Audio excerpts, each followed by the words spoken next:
Greetings from Snake Mountain Boat Works. Yes, it's still April 7, still Thursday, but the weekend's getting closer. That first gin and tonic is going to taste mighty good because summer is just over the peaks of the Adirondacks, I'm sure. I'm sure those people over there are getting all kinds of summer. I misspoke this morning. Yes, we're back with our 1948 18-foot Century Sea Maid. And I want to focus on the foredeck at this point. I misspoke about how Joe is going at sorting out the wandering seams that varied from a 1/4 inch to almost 3/8 in places, and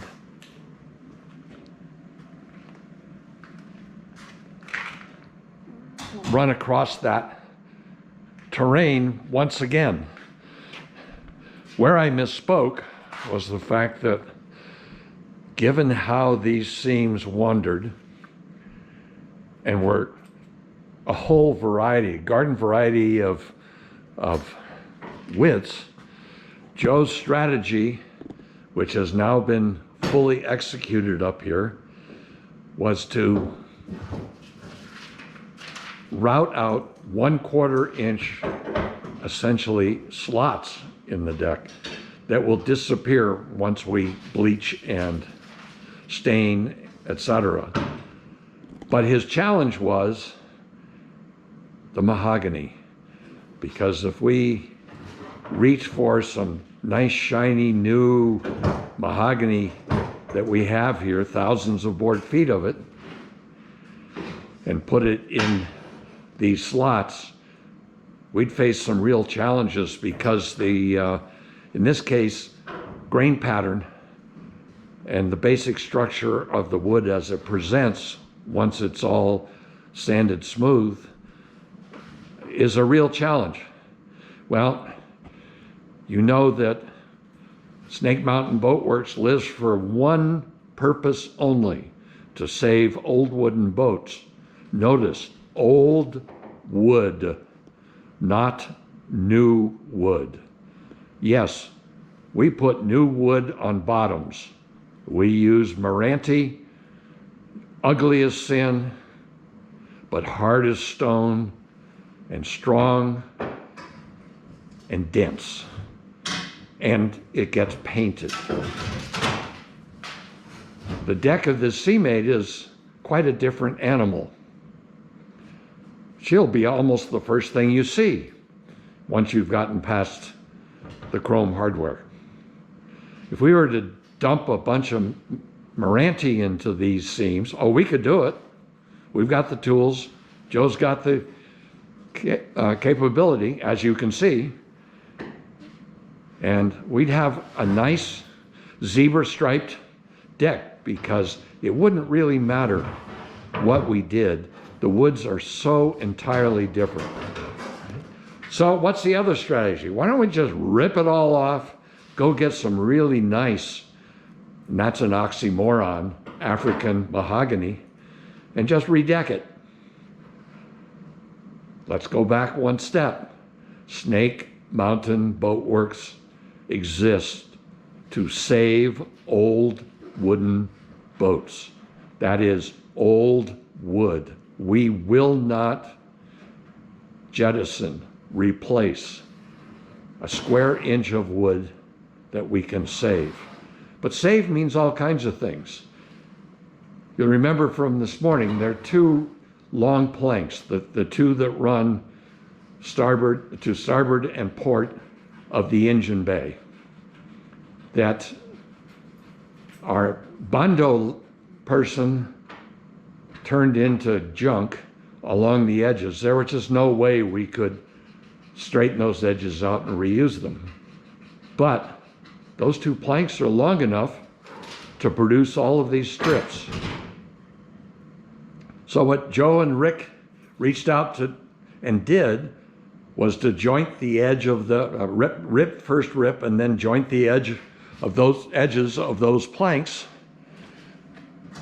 Having done so, we ripped all of these Dutchman strips out of planking from 1948. Yes, the self-same planking that is on this boat everywhere else. And you see it here. It's all now been patched, been repaired, but this would be kind of tough. Maybe this is a new genre of wooden boat. The next step will be to take these things down so they're fair with the deck. We'll sand everything fair using longboard sanders. And then once we bleach it, this is all going to disappear. Oh, wait a minute. What about the seams that we just worked so hard to fill? The Maid Winnie that is still here in storage is very, very original. Her decks are very original. Her seams are 3/32 of an inch wide. So once we have prepared this surface so that it's absolutely smooth, and you can see, here's where we started, right here, and we've already worked these down. This was, in some sense, the guinea pig. Joe will go through, again, using the Dremel, I think it's model 68 little router, that is just an incredible machine. It's out of production, but if you jump onto eBay, as I did today, because I bought 2 more just to have them in reserve, you can still find them. There are actually some new ones that have never been sold on eBay. Well, there's one less because I got it. And we will route proper seams that are parallel, evenly spaced, uniformly wide, and at the aft end, we will ensure that those seams are where they should be rather than where they shouldn't be. Here's our little Dremel, in case you want to take a look at her. She is a Dremel Trio. I believe that's a model 6800-01. You can find a few of them on eBay right this minute. Anybody who's a serious woodworker should own one of these. I don't know why Dremel ever dumped them. We've worn one out, Joe? Yep. Yeah, we wore one completely out. So I keep buying them, and we put them on the shelf because Dremel's not making them anymore. So we will continue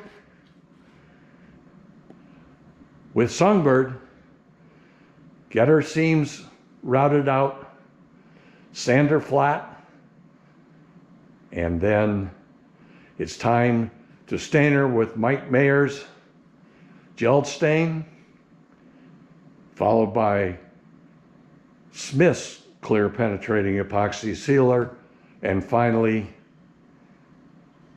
we get to start varnishing these decks and then continue and finish varnishing her topsides and transom. So that's our update on the update and correction on the mistake. And the 1948 18-foot Century Maid. Thank you so much. Bye-bye for now from Snake Mountain Boat Works.